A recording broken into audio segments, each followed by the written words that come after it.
we're back with another challenge. Today I thought we would spice it up, just a little. Today I thought we'd spice it up and do a challenge where I can only use 2 colors. I love this technique so much. I have done it so many times. This technique is so much fun. I've done it in so many books. Here's one, here's another, there's another, and another, and another. This one's got a touch of brown to it, so it's not quite just 2 colors. And another, same thing. Today we're going to be using the Coco Wyo Girl Moments book, which is where I have also done one where I only use 2 colors. So this one's yellow and violet. I thought today we could do a page together where I use only 2 colors and I can share some tips and tricks to make a really cool page. Let's do it.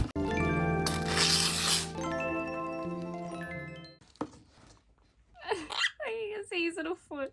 Get out of the way. I can still see his little toes. Kokomo's feet aside, like I mentioned, today we'll be using the Girl Moments Coco Wyo coloring book. I am so close to having this book done. I'm so excited. For the page, I ultimately chose this one. I became instantly inspired by it. And of course, before we begin, we're going to grab our protective sheet, pop it under to prevent any markers from bleeding through.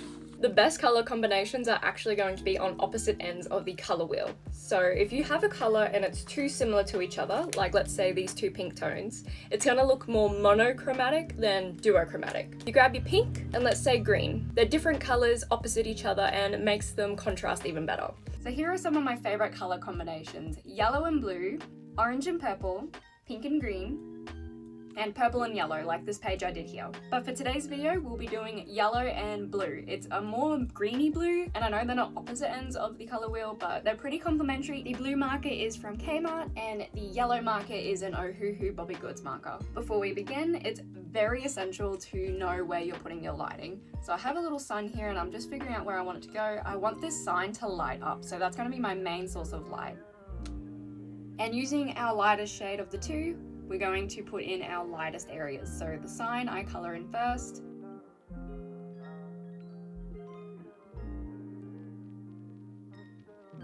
After I colored the sign, I do color in the sun, which does turn out to be a moon. And although the sun is in the background, it will also illuminate over the mountains and the water. So for the water highlight, I am just doing tiny little strokes to emulate the sun reflecting off of it. Now it's on to the actual objects in the foreground. The lighting will be coming off of the sign, so anything that the sign would hit, we're going to place at yellow. So as you can see on the further side of the cup, it would obviously be the closest to the sign, so it's going to have a lot of yellow. You will notice I keep checking back and forth to make sure where I'm placing that yellow is correct. This just makes it more helpful to make sure things are accurate. Also, don't be too fussed on the yellow because we can always cover it with our darker shade.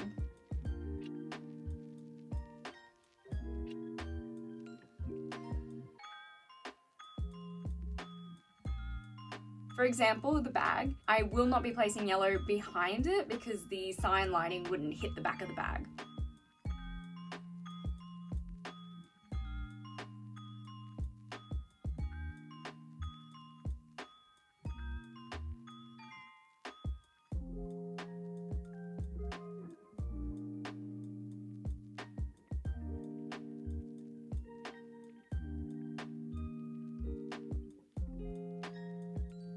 Once again, I am doing the background from the sun, not the sign. So I'm just doing the brick and the pathway and the bush according to the sun.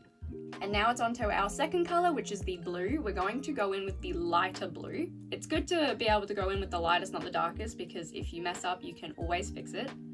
And when we're placing our blue, we are trying to avoid the yellow as much as possible. We don't want to go over it too much, but we don't want any white gaps. So just try and get as close to the yellow as you can. Going in with the chiseled end of the blue pen, and we're just doing tiny little strokes beside the yellow. Same as before, you can even go on top of the yellow a little bit, just sort of creates ripples in the water.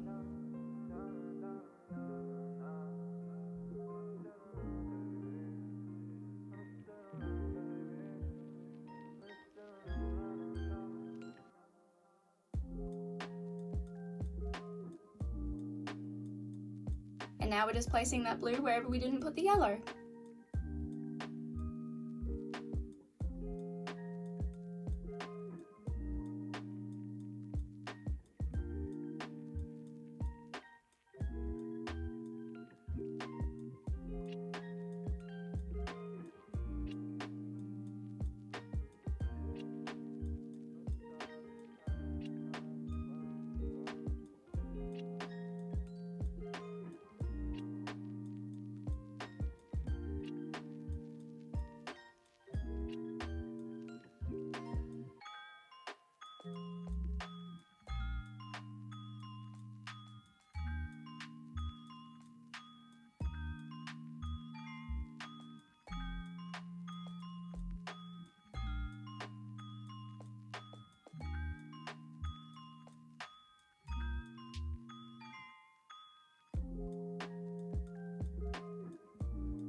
You'll see here I accidentally fully go over the yellow, so then the yellow's sort of gone. No stress, there is a way to fix this later on.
I do also go back in with yellow in some spots that I feel like should have yellow. It's just a quick and easy fix.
So going in with the second darkest blue, I'm just going to place that on the walkways.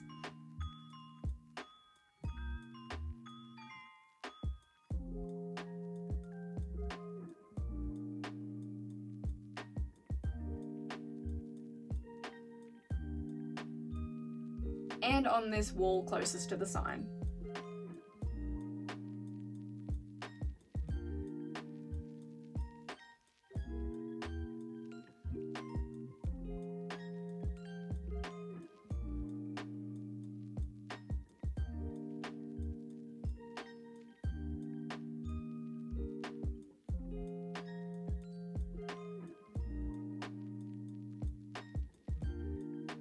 And now we're going in with our darkest blue for the wall on the furthest left and the sky.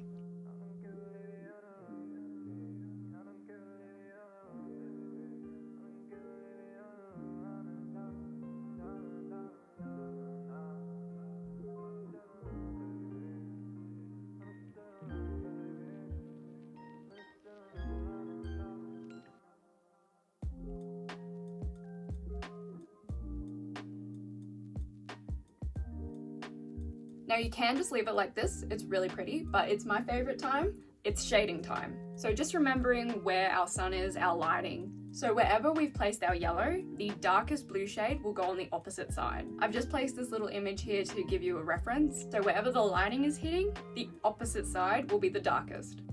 I am also just going in with that second darkest blue, not the darkest blue, because it's easier to go from lightest to darkest. Because if we go too dark, then we've got to try and blend it, fix it. We're just going to progressively darken the image.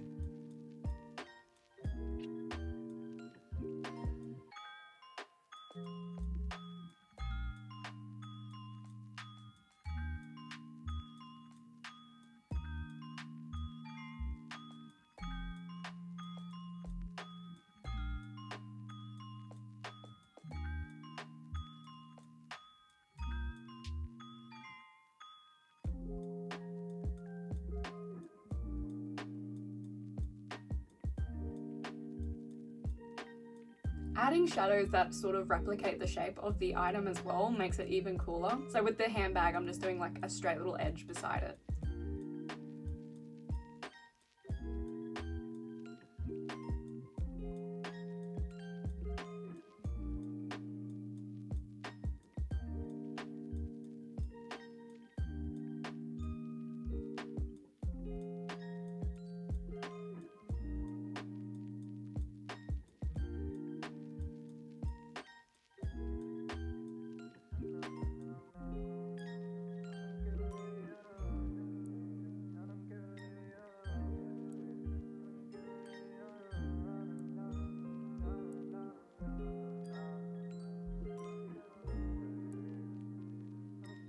And you'll see here with the hair, I do go back and forth between my darkest blue and my second darkest blue. This just sort of blends the two colors together and keeps it nice and smooth.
And again, I go over the yellow with the darkest blue. It is okay, we will fix this.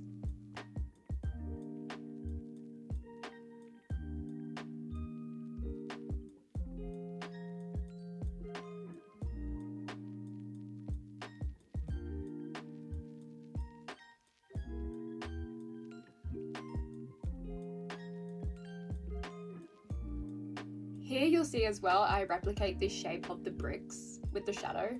I don't know, it just makes it really fun.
So now it's time to go in with our highlights. I have two new acrylic markers here. They're from Ohuhu. I'm still testing them and reviewing them for you guys. The video will be coming soon, but I love these because they have a brush tip pen. So I'm going in with the light yellow shade and just going over the yellow areas, just sort of adding even more light.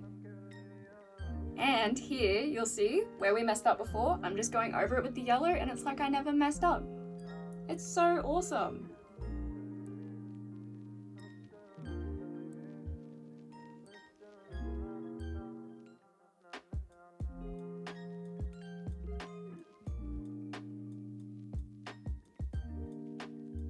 Another thing I love about the acrylic markers is when it comes to like trees and bushes, so we can add little leaves with little dots on the yellow. I feel like this just makes it look really good.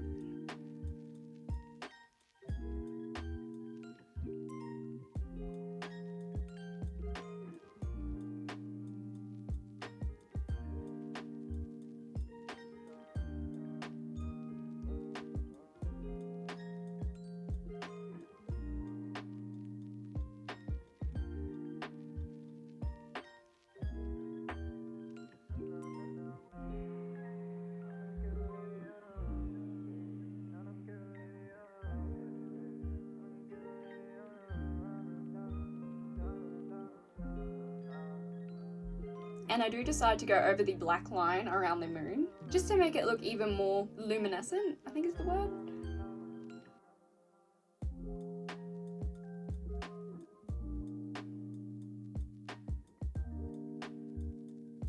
Okay, so now it's time for our sign. I ended up making this a neon sign, which I haven't done in quite some time. So grabbing our white acrylic marker, but first I want to go in with a little bit darker shade of yellow, just around the letters, just to make the white pop even more.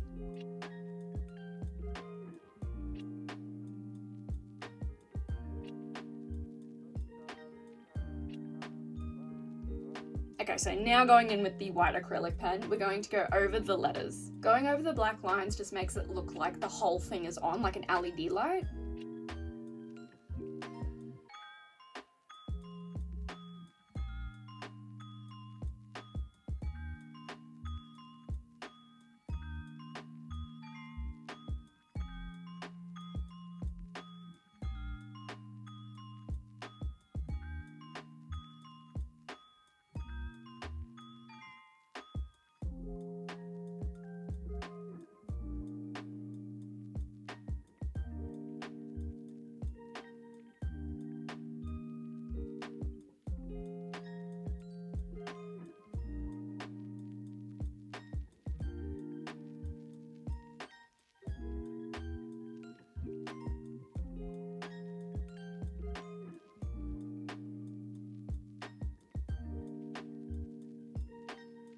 And of course, we're adding stars. This wouldn't be a Taylor Marie video without a 4-point star as well.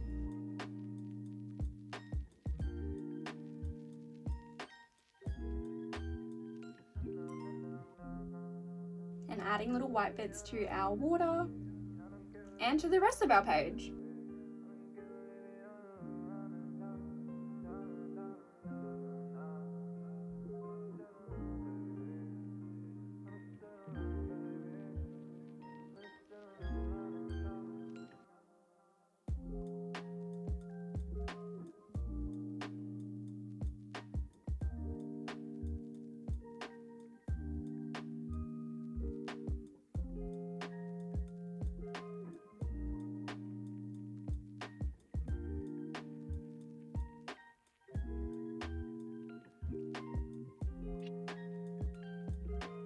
And there's our final reveal. I love the blue and yellow. I feel like these color choices are so complementary. I love it. If you guys followed along with this tutorial, pop down the colors that you chose down below. I'd love to see what you guys have done. So tag me on Instagram or TikTok, whatever you prefer.